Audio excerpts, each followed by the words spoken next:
Alright guys, I guess we are fully going to war. Hey man, I'm fine with that. Today we are covering Matt Workman, forward deployed creative technologist, apparently. Wow, what a title. Look, this was a guy I did a piece on 7 months ago during a live stream. This was 7 months ago. So, all this stuff happened with Matty Hopuya, right? And I put a reel on Instagram. And of course, we have Matt Workman responding just 3 hours ago. This is his account, Cinematography Database. He has 182,000 followers, and he says, huge L take. You can see what I wrote to him. So look, this is a huge problem, right? These guys think they are untouchable. I don't know who Matt Workman thinks he is. You're a forward deployed creative technologist, whatever the that is. Congratulations. Let's get into the way that you created CineTracer. Cool program, by the way. I had it for a while. You could get this through Steam. You may recognize this if you follow the Wandering DP. He's always using CineTracer. The problem with CineTracer is it has not been updated for 2 years. He sells this thing for $100 a pop, and he hasn't changed anything, updated anything, hasn't done anything to it in 24 months. But we'll gladly take your $100, right? In fact, there are more negative reviews on CineTracer than positive reviews. There's only a 33% positive review on this entire program. But the reason probably why he hasn't touched it in 2 years, but is still actively collecting money for it. And look, all reviews, mostly negative, okay? I don't make this shit up. But he probably abandoned it because he has since become the face of Higgsfield Studio. And this was the thing I was roasting him on a live stream I did over 7 months ago. Yes, this is his Workman Labs YouTube channel here, some other side thing he's doing, because his main cinematography database has over 180,000 subs, right? But this one is his AI anamorphic cinematography Higgsfield Cinema Studio tutorial. So this is the thing I covered 7 months ago. He is now the face of Higgsfield Studio. What is that? Apparently a place where you can come to become an AI director. Oh my God, this is ridiculous. This feels like a video game. And look at the price of this shit for 120 credits per month. So it's like one of those things where you got to spend your credits. It's literally like tokens.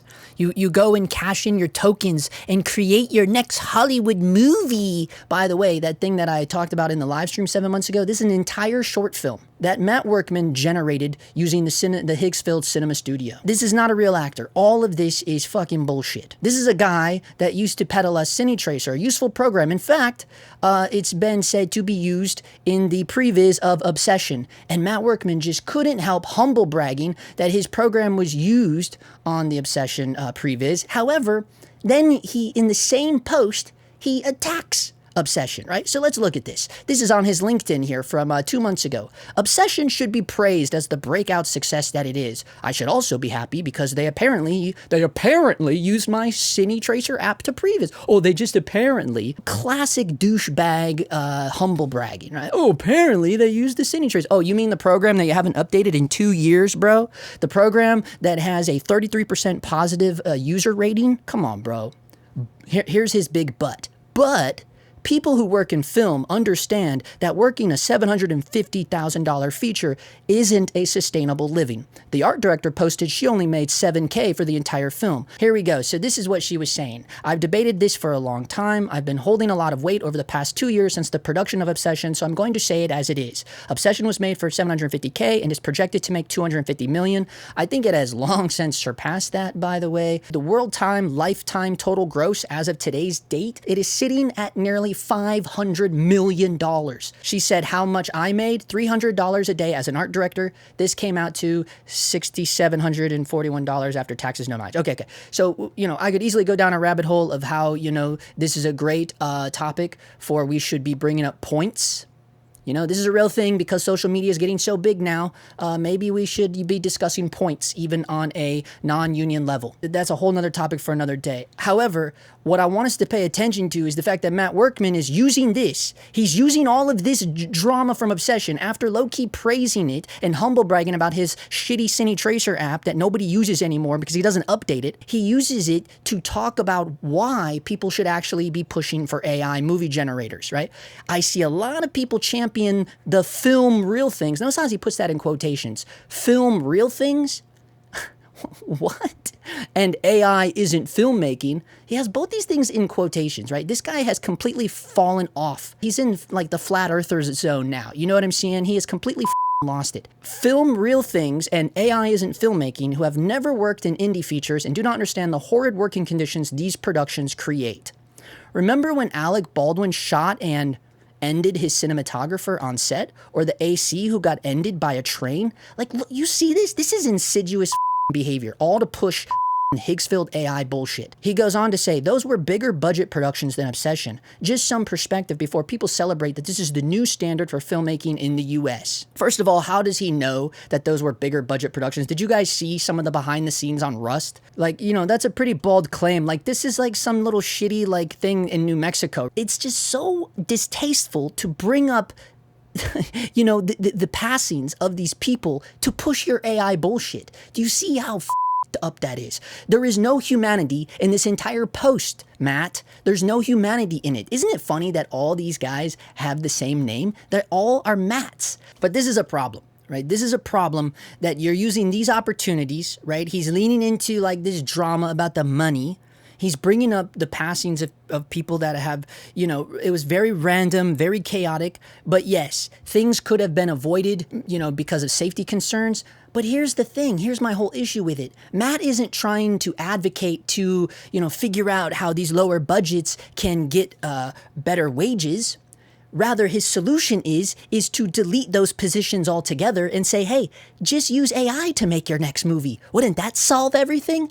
Yeah, Obsession. Could you imagine the hit that Obsession would have been if Curry would have made it with AI? Oh my God, it would have totally done so well.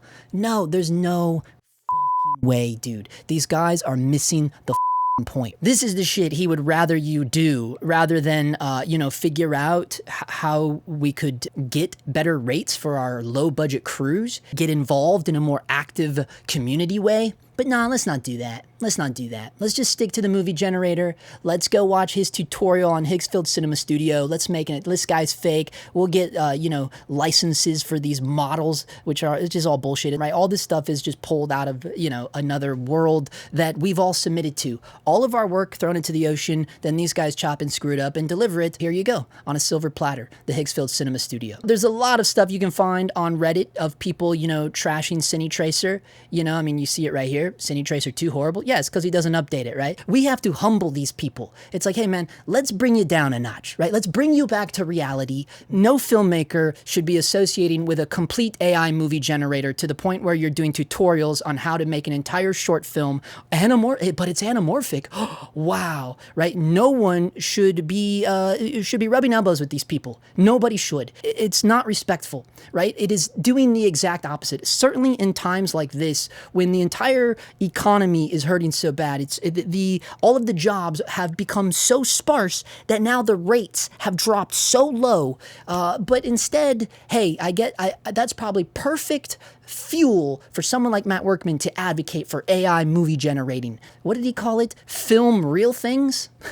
Yeah, Matt. You mean reality? You mean real life? You mean just, you know, how we all started out?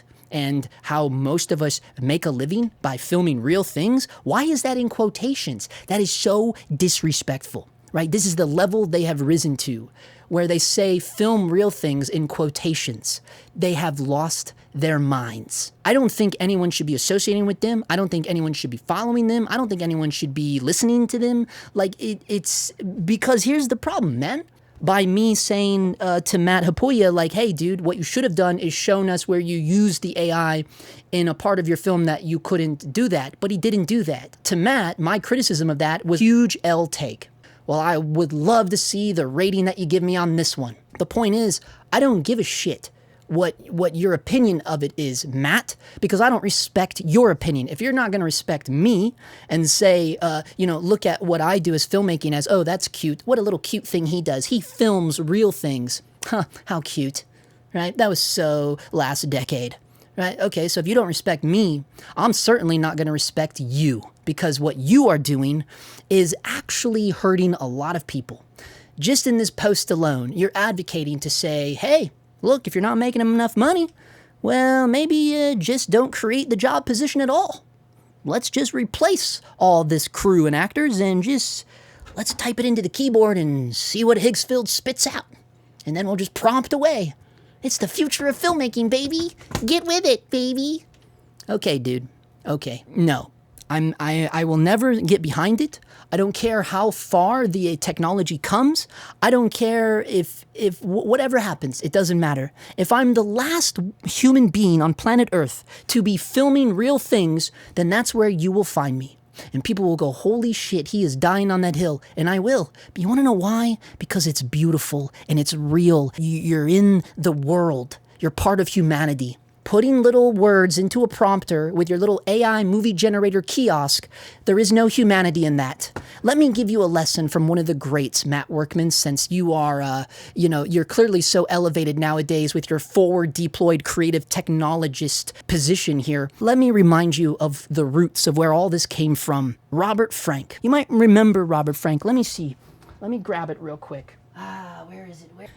This is where all of this came from. In fact, Fincher used Robert Frank's The Americans. This is a book of street photography. He's arguably the godfather of street photography, probably just under Henri Cartier-Bresson, but Robert Frank, in my opinion, is the master, right? Anyways, Fincher and Darius Kanji used this book as a reference for their previs of Seven. You might have heard that movie, a little movie with Brad Pitt and Something in the Box, right?